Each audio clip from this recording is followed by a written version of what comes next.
Alright, hello guys. So I'm recording myself because I want to give you a little bit of help with your experiment design. I know that for some of you guys this is the first time you do a science fair, so I want to provide as much help as possible. Let's go ahead and start looking at our directions for today. So one thing we need to pay attention in the directions, it says use what we have predicted in class to help you set up your science fair experiment. Remember, this will be the question that you are testing, the hypothesis you're testing, and the experiment that you will be conducting on your own beginning next week. Make sure it is your best work. So everyone developed a testable question already. So I want to start by looking at what a testable question is, which you already developed one. So I created here an example. For example, what effect does changing the amount of water have on plant growth? So in this experiment, if I were to carry this experiment, I would see, like, if I water a plant, so let's say that you have a plant right here, right? You have one plant and you have another plant here as well, and you have another plant over here. Okay, and you have something that puts water, into every single one of those water plants, here, here, and here as well.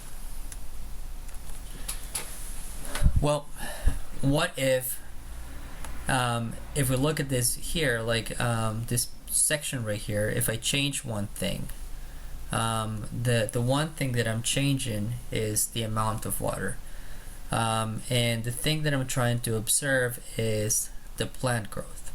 Okay, and one thing that I want to keep the same is the soil. So every plant has this much soil, so we keep the amount of soil the same. Then you grab a seed and you put the seed inside on every single one of the plants. But what I'm changing is the amount of water, right? Maybe this plant right here, okay, will be water every day. For 1 week, you water this every single day. That is Monday through Sunday. Now, what if this plant right here, I water maybe only twice per week? So I do this twice, per week. And that could be something like, maybe I do it on Monday and I also do it and I do it Friday. Okay, I apologize for the handwriting, it's not the best. On this one, maybe I only do it once per week. Okay, maybe I only do it on a Monday. So really, as you can see, what I'm changing is the amount of water that I put into every single one of these seeds. Then the thing that I want to measure, that I want to observe, is like, how much does a plant grow?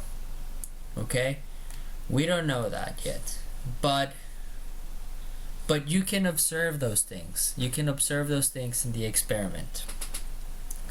And the things that we're looking at is that when you're creating your experiment, on your experiment you should always draw or write what your experiment will look like. Okay, when you're creating your procedures, you want to have in your procedures the thing that is changing. You want to have the thing that is being measured and the thing that is staying the same. Okay, so did you label them? I want you to go back and say yes, for all three of these questions. All three of these questions, should be a yes. Always, all the time. Okay, now this takes us to this idea of a trial. And a trial is basically looking at a table. So if you look at this table right here, for example,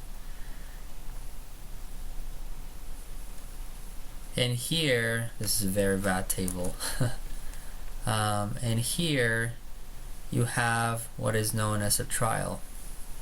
Well, what you're looking to do here is basically creating 3 trials. And this one, the one that is water every day, is trial 1. The one that is water twice per week is trial 3. And the one that is water once per week is trial 3. It's trial, I'm sorry, the one that is water twice per week is trial 2. The one that is water once per week is trial 3. And then here you can have like your weeks. Maybe this can be week 1, week 2, and week 3. And here you're basically measuring the plant growth. Maybe this one grew 1 centimeter. Okay, this one grew 3 centimeters, and this one grew 4 centimeters. And then you notice on week 2 that this one has only grown 2, now it's 2 centimeters long. This one's 6 centimeters, and this one only grew 5 centimeters. And then you do that over time. You have 3 trials, whatever happens on week 3. So the important thing is to be able to label your variables. And your variables, you can label them by using this idea of CMS. Change, measure, and stays the same. The independent variable is what you're changing in your experiment. What I'm changing in my experiment is the amount of water. So that would be my independent variable. What I'm measuring is how much the plant grows. So you have those 3 pots right here, 1, 2, and 3, and they have the same amount of soil. So that is actually going to be considered a control variable, same amount of soil. And what you're measuring is over time, if I water these plants, these seeds with different amounts of water, how much are they going to grow? That would basically be your dependent variable.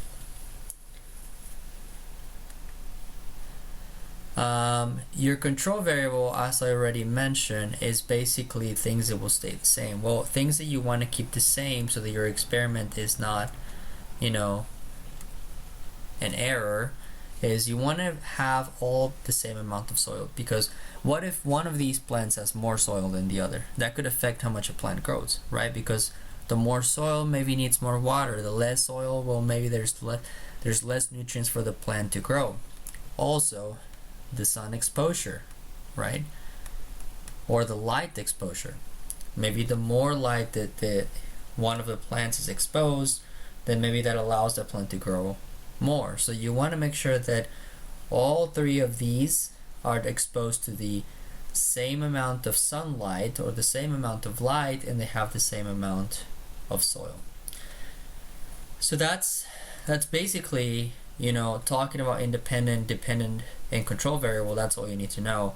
One is the thing that you're changing in the experiment. The dependent variable is the thing you're measuring in your experiment. The control variable are the things you want to keep the same. the last thing I want to go over that we talked today in class is this idea of a hypothesis. And a hypothesis is basically what you predict you will find when you do this experiment. What a scientific understanding supports that prediction.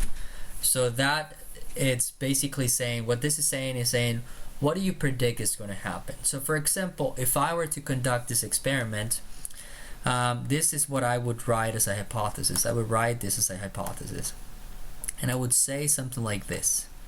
And always you want to start with this idea of I predict, because you're making a prediction. A hypothesis is a prediction. So I predict that if a plant is watered once per week, then the plant will grow faster, because plants require sufficient water for healthy growth rate, but overwatering plants will result in a slower growth. So what I'm saying here, this is technically what I'm saying. What I'm saying is, like, if I have a plant, a seed, okay, and I only add water twice per week, so two times, so two times per week, it will be better than if I do it every day. Because if I do it every day, and there may be too much water in here, then the plant will not grow. And if I do it maybe only once a week, then maybe it's not enough water for the plant to grow. As if I do it twice per week, maybe I'm providing the right amount of water for the plant, for the seed to develop into a plant and grow faster. Okay, that's basically what I'm saying. Well guys, I hope this is a great help for your homework. Again, I created this video so that you have this extra help. If you have any questions,